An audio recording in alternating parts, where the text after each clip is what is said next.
ଜୟ ଜଗନ୍ନାଥ ସାଙ୍ଗମାନେ। କୁକୁର ଗୋଟେ ପଶୁ ହେଲେ ମଧ୍ୟ ସେ ବହୁତ ବିଶ୍ୱାସୀ ହୋଇଥାଏ ନା। ଦେଖନ୍ତୁ, ସେ ଆମ ଦୁଆର ଜଗିଥାଏ କେବଳ ଖଣ୍ଡେ ରୁଟି ପାଇଁ ନା। ତା ପାଇଁ ବି ଆମ ମନରେ ଟିକେ ଭଲ ପାଇବା, ହୃଦୟରୁ ଟିକେ ଭଲ ପାଇବା ଦେବା ଦରକାର।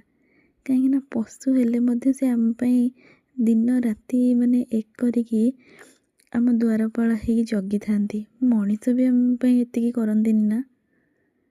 ତ ଆମେ ପଶୁମାନଙ୍କ ପ୍ରତି ଦୟା ରଖିବା, ତାଙ୍କୁ ଖାଇବାକୁ ଦେବା, ତାଙ୍କର କିଛି ଅସୁବିଧା ହେଇଛି ତ ତାଙ୍କୁ ହେଲ୍ପ କରିବା।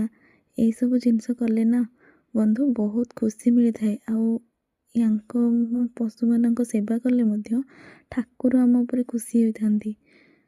ଅନ୍ତରକୁ ଟିକେ କୋଣରୁ ବି ତାଙ୍କ ପାଇଁ ଭଲ ପାଇବା ରଖିଥିବା ନା ବନ୍ଧୁ, ତାହେଲେ ଠାକୁର ମଧ୍ୟ ଆମ ଉପରେ ବହୁତ ଖୁସି ହେବେ ଏବଂ ଆମକୁ ବହୁତ ଢେର ସାରା ଖୁସି ଦେବେ।